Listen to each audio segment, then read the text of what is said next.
વડોદરાના ડભોઈ પંથકના વાતાવરણમાં પલટો આવ્યો છે। ભર ઉનાળે વહેલી સવારે ધુમ્મસભર્યું વાતાવરણ છવાયું છે। ડભોઈથી સ્ટેચ્યુ ઓફ યુનિટી જવાના માર્ગ પર વિઝિબિલિટી ઘટી છે।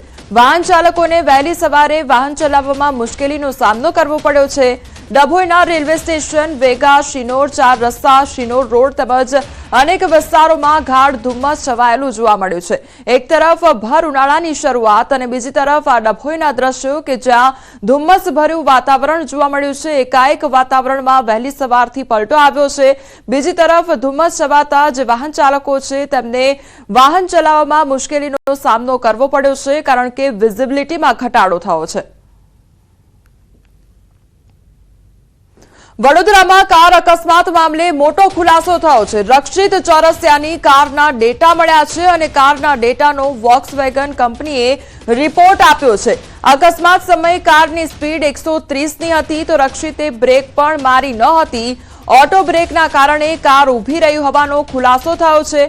કારનું ડોંગલ રક્ષિતના મોબાઈલ સાથે કનેક્ટ હતું તો પુનાથી આવેલા સેફટી ઓફિસરો ડાયગ્નોસ્ટિક લોગ લઈ ગયા હતા અને રિપોર્ટ મામલે પોલીસ દ્વારા નથી કરાઈ કોઈ સત્તાવાર જાહેરાત। તો આ રિપોર્ટ સામે આવ્યો છે કે રક્ષિત જ્યારે કાર ડ્રાઈવ કરી રહ્યો હતો ત્યારે તેના દ્વારા બ્રેક પણ નહોતી મારવામાં આવી અને 130ની સ્પીડે આ ગાડી હંકારવામાં આવી હોય તે પ્રકારનો રિપોર્ટ સામે આવ્યો છે, પરંતુ આ મામલે પોલીસ દ્વારા કોઈ સત્તાવાર જાહેરાત કરવામાં આવી નથી।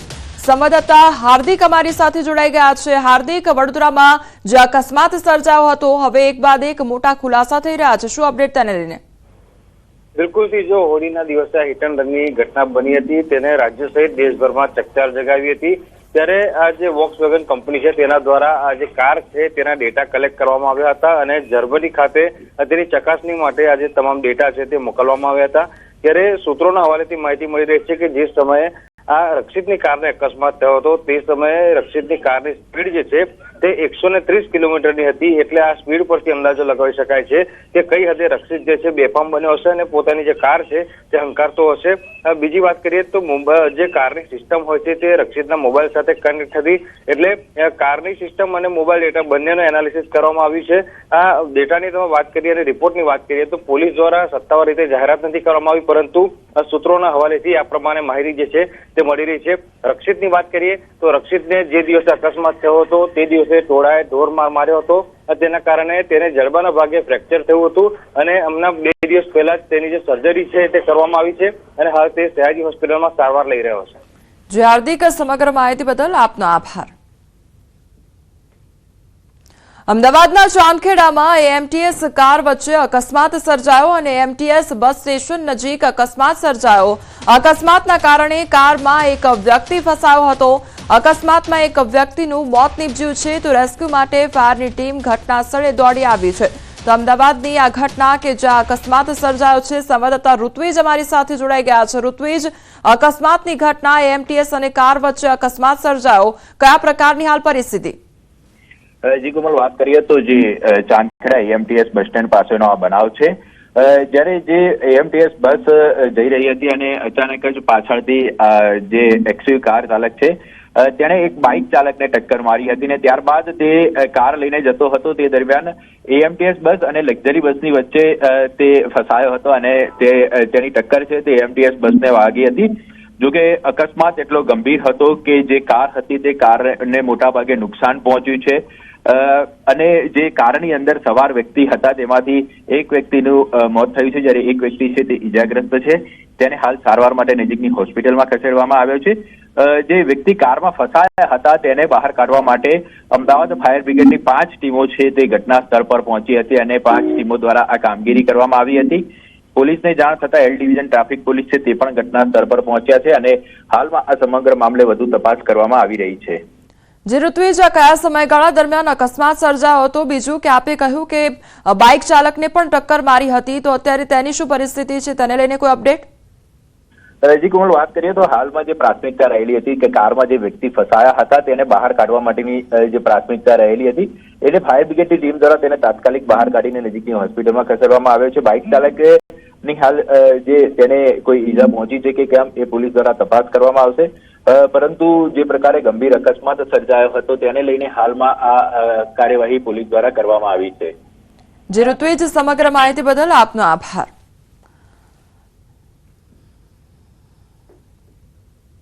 રાજકોટમાં મારામારીનો વિડીયો વાયરલ થયો છે. વિદ્યાર્થીઓ વચ્ચે મારામારી થઈ. લાકડી અને ધોકાથી મારામારીનો વિડીયો વાયરલ થયો છે. મારામારીનો વિડીયો મારવાડી કોલેજ પાસેનો હોવાનું સામે આવ્યું છે. વિડીયોમાં મારવાડી કોલેજના વિદ્યાર્થીઓ મારામારી કરી રહ્યા હોવાનું સામે આવ્યું છે. તો વિદ્યાર્થીઓ વચ્ચે મારામારી થઈ અને તે અંગેનો વિડીયો વાયરલ થયો છે. લાકડી ધોકા વડે મારામારી કરવામાં આવી છે અને જાહેરમાં મારામારી કરતો આ વિડીયો સામે આવ્યો છે. લાકડી ધોકાથી એકબીજાને મારવામાં આવી રહ્યો છે. તો મારામારીનો વિડીયો મારવાડી કોલેજ પાસેનો હોવાનું સામે આવ્યું છે. મારવાડી કોલેજ પાસે આ વિદ્યાર્થીઓ છે તેમના દ્વારા મારામારી કરવામાં આવે છે. બબાલ સર્જાઈ હશે અને ત્યારબાદ મારામારી કરવામાં આવી રહી છે. લાકડી અને ધોકા વડે હુમલો કરવામાં આવી રહ્યો છે. આખી ઘટના વિડીયોમાં કેદ થઈ છે. વિડીયો અંગેનો વાયરલ થયો છે.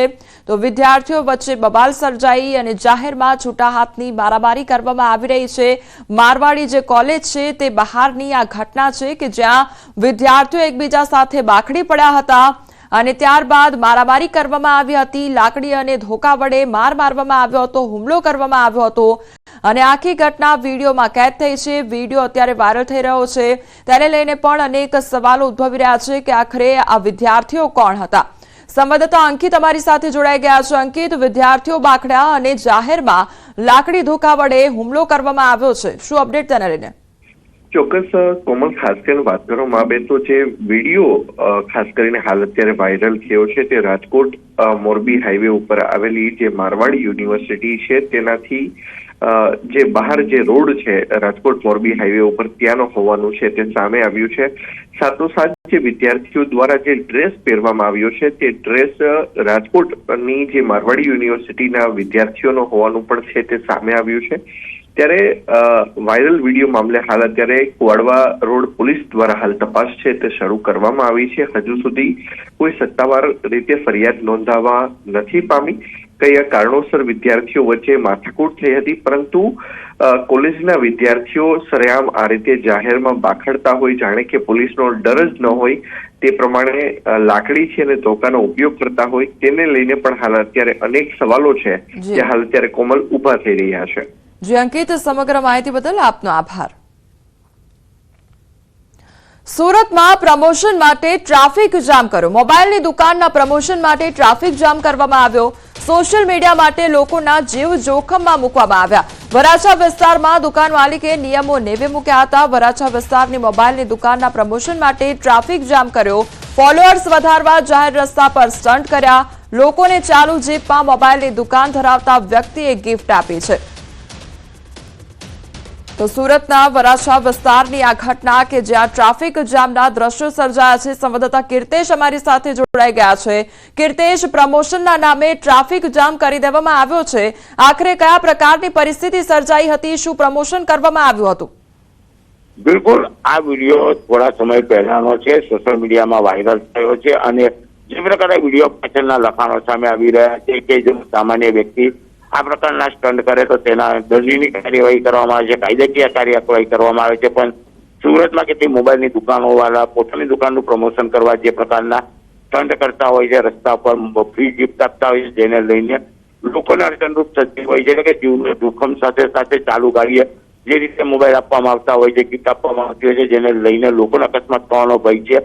અને આ પ્રકારના પ્રમોશનને લઈને શહેરમાં ટ્રાફિક વ્યવસ્થાને પણ મોટી અસર થતી હોય છે, જેને લઈને આ વિડીયો વાયરલ લોકોએ કર્યો છે અને લોકોમાં કોમેન્ટ આપી રહ્યા છે કે સામાન્ય વ્યક્તિને દંડ અને કાર્યવાહી તો પ્રમોશનના નામે લોકોને થતી ગણનગત અને હેરાનગતિ સામે સવાલો ઉભા કર્યા છે. જી કીર્તેશ, સમગ્ર માહિતી બદલ આપનો આભાર. વિધાનસભામાં બજેટ સત્રની બેઠકનો છેલ્લો દિવસ અને આજે 3 સરકારી વિધેયક રજૂ કરવામાં આવશે. આજે છેલ્લો દિવસ છે અને આજે જે 3 વિધેયકો છે, 3 સરકારી વિધેયકો છે તે રજૂ કરવામાં આવશે. તો કેગના અહેવાલ અંગે કોંગ્રેસે પ્રહાર પણ કર્યા છે. અમિત ચાવડાએ કહ્યું છે કે સરકાર કેગનો અહેવાલ છેલ્લા દિવસે મૂકે છે. છેલ્લા કેટલાય વર્ષોથી સરકારે આ પરંપરા શરૂ કરી છે, જેથી પ્રજાના ટેક્સના પૈસાનો વ્યય થાય છે. સરકાર ચર્ચા કરવા નથી માંગતી તેવું પણ અમિત ચાવડા દ્વારા કહેવામાં આવ્યું છે.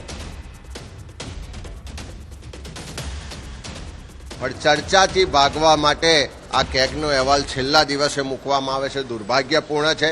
જો પહેલા દિવસે મૂકવામાં આવ્યો હોત તો પ્રજાના ચૂંટાયેલા તમામ 182 પ્રતિનિધિઓ એ અહેવાલ જાણી શકે, વાંચી શકે અને આખા વહીવટી તંત્રમાં જે પ્રજાના ટેક્સના પડસેવાના પૈસા છે એ યોગ્ય જગ્યાએ વપરાય છે કે કેમ, યોગ્ય જગ્યા સુધી પહોંચે છે કે કેમ, ક્યાં ગેરવહીવટ થાય છે, ક્યાં ભ્રષ્ટાચાર થાય છે, કોણ જવાબદાર છે, એ બધી જ ચર્ચા થઈ શકી હોત. અમદાવાદમાં રેલવે સ્ટેશન પર હાઈ વોલ્ટેજ ડ્રામા અને ટ્રેન ઉપર ચડીને ભારે તમાશો કરવામાં આવ્યો છે. કાલુપુર રેલવે સ્ટેશન પર આખી ઘટના બની. ટ્રેનની પરથી હાઈ વોલ્ટેજ લાઇન પસાર થઈ રહી છે. યુવકની નીચે ઉતારવા માટે લોકોએ પ્રયાસ પણ કર્યો. ઉતારવાનો પ્રયાસ કરનારા લોકોને યુવકે ચીમકી આપી. હાઈ વોલ્ટેજ લાઇનને અડકી લેવાની યુવકે ચીમકી આપી હતી. તો યુવકનો હાઈ વોલ્ટેજ ડ્રામા જોવા લોકો ટોળે વળ્યા હતા. યુવકે ટ્રેન ઉપરથી નીચે ન ઉતરતા તંત્ર દોડતું થયું હતું. પોલીસે હાઈ વોલ્ટેજ લાઇન બંધ કરાવીને યુવકને નીચે ઉતાર્યો હતો.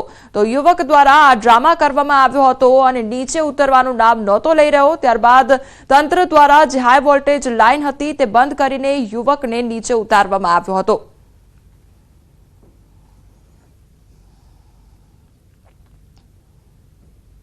રાજકોટના શાપર વેરાવળમાં બાઇક ચાલકે પોતાના જ બાઇકમાં તોડફોડ કરી. શાપર રોડ પર બાઇક ચાલકે પોતાના જ બાઇક પર પથરા માર્યા હતા. તો જાહેરમાં પથ્થર વડે ગાડીમાં તોડફોડ કરતા શખ્સનો વિડીયો પણ વાયરલ થયો છે. તો યુવક દ્વારા પોતાની જ બાઇક પર તોડફોડ કરવામાં આવી હતી અને તે અંગેનો વિડીયો પણ વાયરલ થયો છે. પોતાની જ બાઇકને પથ્થર મારવામાં આવ્યા હતા અને તોડફોડ કરવામાં આવી હતી અને આખી ઘટના વિડીયોમાં કેદ થઈ છે.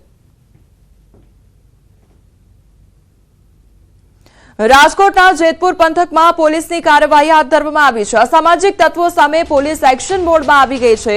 જેતપુરના પેઠલા ગામે બુટલેગરો સામે તવાઈ બોલાવવામાં આવી છે. બુટલેગરના ઘર પર તંત્રનું બુલડોઝર ફર્યું છે. ઉદ્યોગનગર પોલીસ દ્વારા અસામાજિક તત્વો સામે કામગીરી હાથ ધરવામાં આવી. 800 વાર જગ્યા પર બુલડોઝર ચાલ્યું છે. જેતપુરના પેઠલા ગામે લગધીર માવલિયા ગુનાહિત પ્રવૃત્તિમાં સંડોવાયેલો હતો. આ ઉપરાંત 17 થી વધુ અલગ અલગ ગુનામાં સંડોવાયેલા અસામાજિક તત્વોનું ગેરકાયદેસર દબાણ દૂર કરવામાં આવ્યું. જેતપુરના પેડલા ગામના ગૌચરની જગ્યા પર રહેવા માટે મકાન બનાવવામાં આવ્યું હતું.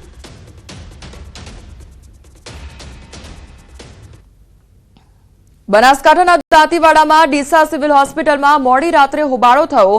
ગણપતભાઈ નામના યુવકનું મોત થતા પરિવારે હોબાળો મચાવ્યો. 25 વર્ષીય ગણપત પરમારે ખેતરમાં પાણી સમજી ઝેરી દવા પી જતા તબિયત લથડી ગઈ હતી, જેથી તેને ડીસા સિવિલ હોસ્પિટલ ખસેડવામાં આવ્યો હતો, જ્યાં સારવાર દરમિયાન મોત થઈ જતા પરિવારજનોએ હોસ્પિટલના સ્ટાફ પર બેદરકારીના આરોપ લગાવ્યા છે. મૃતદેહને હોસ્પિટલની બહાર મૂકી પરિવારજનોએ હોબાળો મચાવ્યો. મામલો શાંત કરવા પહોંચેલી પોલીસ સાથે પણ ઝપાઝપી થઈ હતી. પોલીસે હોબાળો કરનાર ઈસમની અટકાયત કરી છે, તો મૃતકના મૃતદેહને પોસ્ટમોર્ટમ માટે ખસેડ્યો છે.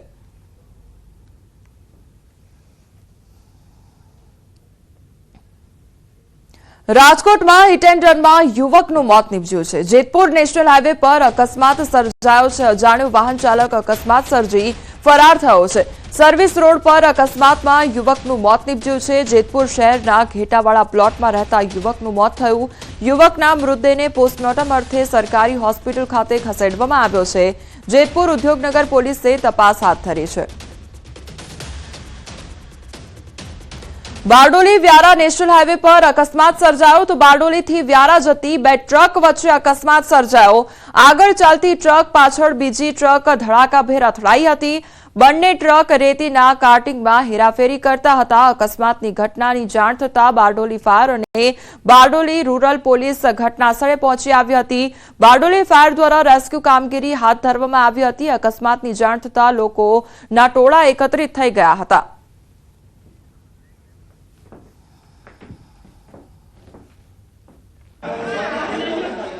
સમાચારોમાં આગળ વધીએ તે પહેલા રોકાઈશું એક બ્રેક માટે.